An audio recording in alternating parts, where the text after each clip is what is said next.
বানানোর জন্য এই যে ক্রেন সিস্টেম করা আছে এখানে, তারপরে সাইডে এখানে হুক সিস্টেম করা আছে। গাড়িটা সৌদি আরবে যেগুলো ইউজ করা হয় তবে বেঁধে এটাই করে এক জায়গা থেকে অন্য জায়গায় নেওয়া হয়। আসসালামু আলাইকুম প্রিয় দর্শক, আপনাদের আজকে যে জিনিসটা দেখাবো এটা হচ্ছে সৌদি আরবের এইরকম ঘোলা গাড়ি অনেক দেখতে পাবেন। এটার কাজ হচ্ছে গাড়ি যখন অ্যাক্সিডেন্ট হয় তখন এই গাড়িতে করে আপনার সারার জন্য বিভিন্ন ওয়ার্কশপে নিয়ে যাওয়া হয়। গাড়িগুলা স্পেশালি শুধুমাত্র এই জন্যই তৈরি করা। তো আপনাদেরকে দেখাই গাড়িটা পুরোপুরি, গাড়িটা দূর থেকে দেখাই। তো গাড়িটা হচ্ছে পুরোপুরি এরকম, এখান থেকে সামনের অংশটা হচ্ছে এই যে গাড়িটা আপনার হচ্ছে মূলত ছাতা বলে সৌদি আরবে। ছাতা বলতে এটা হচ্ছে ছাতা বললে সবাই বুঝতে পারে যে অ্যাক্সিডেন্ট করা গাড়ি নেওয়ার জন্য এই ছাতা ইউজ করা হয়। গাড়িটা মূলত মিৎসুবিশি ফুসো কোম্পানির একটা গাড়ি। এটা মূলত এই ছাতা হিসাবেই তৈরি করা বা এভাবে আসছে গাড়িগুলো, বডিটা এভাবে স্ট্রাকচার করা। প্রাইভেট কার বা অন্য কিছু যাই হোক না কেন ওঠানোর জন্য এই যে ক্রেন সিস্টেম করা আছে এখানে, তারপরে সাইডে এখানে হুক সিস্টেম করা আছে। গাড়িটা টেনে এনে এখানে চাকাগুলো বাঁধায়, এখানে হুক দিয়ে তারা বাঁধবে বা ফিতা দিয়ে বাঁধবে ভালোভাবে। যত বড়ই গাড়ি হোক, মোটামুটি পিক আপ, আর এর থেকে বড় যেগুলো সেগুলো হচ্ছে বাস ট্র্যাকগুলো অ্যাক্সিডেন্ট হলে নেওয়ার জন্য করা হয়। এই হচ্ছে অবস্থান। গাড়িটা দেখছেন অনেক সুন্দর। এটা মূলত এই ছাতাটা ইউজ করা হয় অ্যাক্সিডেন্ট হওয়া গাড়িগুলো নেওয়ার জন্য। হচ্ছে গাড়ির স্ট্রাকচারটা। আপনাদের কাছে কেমন লাগলো অবশ্যই কমেন্ট করে জানাবেন এবং শেয়ার করতে বলবেন না এরকম সৌদি আরবের অনেক তথ্য জানার জন্য। তো সকাল সকাল বেরিয়ে পড়লাম। আমাদের প্রতি সপ্তাহে একটা ভিডিও উপহার দেওয়ার চিন্তা করি, আসলে কাজের জন্য পেরে উঠি না। আজকে বিভিন্ন সৌদি আরবের গাড়ি ঘোড়াগুলো কীভাবে নেওয়া হয় একটা ছোট ছাতা দেখালাম আপনাদের, যেটার মাধ্যমে গাড়ি ছোট প্রাইভেট কারগুলো অ্যাক্সিডেন্ট হলে পরে যেভাবে নেওয়া হয়। এখন দেখাবো বড় যেই ক্রেন বা বুলডোজারগুলো কী করে নেওয়া হয়, কিসের মাধ্যমে নেওয়া হয় সেটা দেখানোর জন্য জায়গায় যাচ্ছি। তো সঙ্গেই থাকুন, দেখতে থাকুন ভিডিও। আর অবশ্যই সাপোর্ট করতে ভুলবেন না, সাবস্ক্রাইব এবং লাইক কমেন্ট করতে ভুলবেন না। আপনারা উৎসাহ দিলে আমরা বড় হতে পারবো আস্তে আস্তে। চলে আসছি কাঙ্ক্ষিত জায়গায়। এই যে দেখেন পিছনে এই জিনিসটা পুরো খুঁটিনাটি আপনাদেরকে দেখানোর চেষ্টা করতেছি। এই যে দেখুন গাড়িটা, এটা হচ্ছে বড় ছাতা, যেগুলো বড় ছাতাগুলো এরকমই হয়। এটা মার্সিডিজ বেঞ্জ গাড়ির উপরে করা। তো দেখাই আপনাদেরকে রোডের কাজের যে রোলারগুলো আছে সৌদি আরবে যেগুলো ইউজ করা হয় সেগুলা। এই যে গাড়িটার স্ট্রাকচার, এই গাড়িতে করেই মূলত এগুলো নেওয়া হয়, দেখলে বুঝতে পারবেন।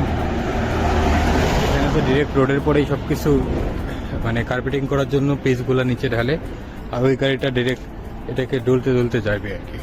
এই দেখেন কত বড় গাড়ি, কত উঁচা, ক্যামেরা আসতেছে না পুরোপুরি। এইটা এরকম বড় বড় ছাতার মাধ্যমে নিয়ে আনা হয় আর কি। জিনিসটা অনেক সুন্দর লাগতেছে, তাই ভাবলাম আপনাদেরকে ভিডিওর মাধ্যমে দেখাই। দেখেন কত সুন্দর ছাতাগুলা, কত বড় গাড়ি এগুলো। কিন্তু এই যে গাড়ির যে চাক্কা দেখছেন না, এই বড় বড় ছাতাগুলো এইখানে ইউজ করা হয়। এগুলো হচ্ছে বড় বড় বুলডোজার, দেখলে বুঝতে পারবেন। দেখেন এই রোলারটা কত বড়। এই রোলারগুলো এভাবে বেঁধে এটাই করে এক জায়গা থেকে অন্য জায়গায় নেওয়া হয়। অনেক সুন্দর ব্যাপারটা। সৌদি আরবের যাতায়াত ব্যবস্থা এবং বাংলাদেশের রোড খারাপ করে এগুলা দিয়ে রোড খারাপ হবে এরকম কোনো সিস্টেম নেই, এভাবেই করা হয় আর কি। তো ছাতার অন্য সাইড থেকে দেখানোর চেষ্টা করব।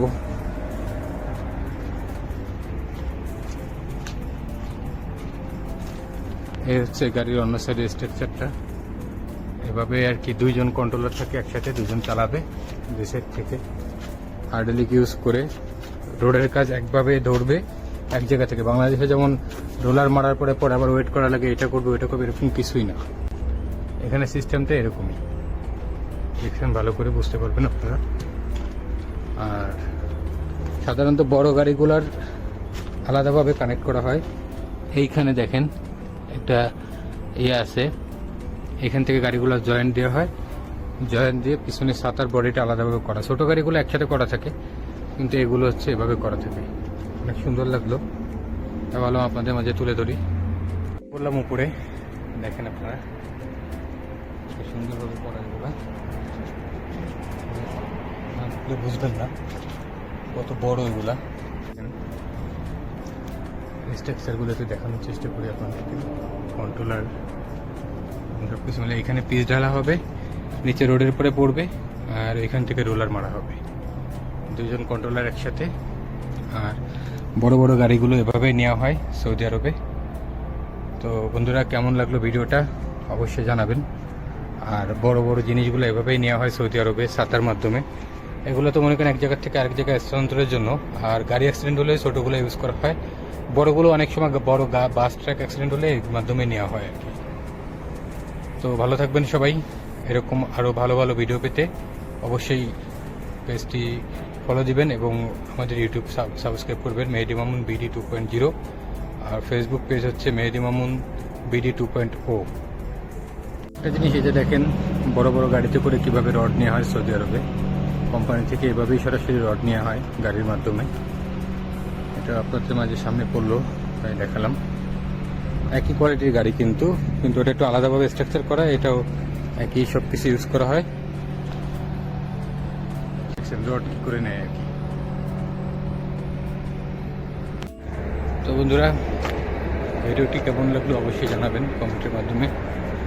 আর সকালবেলা বেরিয়ে পড়লাম আপনাদেরকে ভালো একটা ভিডিও উপহার দেওয়ার জন্য। তো আপনাদের কাছে একটাই দাবি, আমাদেরকে সাপোর্ট করবেন এবং পাশে থেকে সকল প্রকার লাইক কমেন্ট শেয়ার এবং করবেন, এটাই আশা রাখি। 5টা 5:45 বাজে কেবল। এরপরে অন্য কোনো ব্যাপার নিয়ে, অন্য কোনো জিনিস নিয়ে অবশ্যই আপনাদের সামনে চলে আসবো।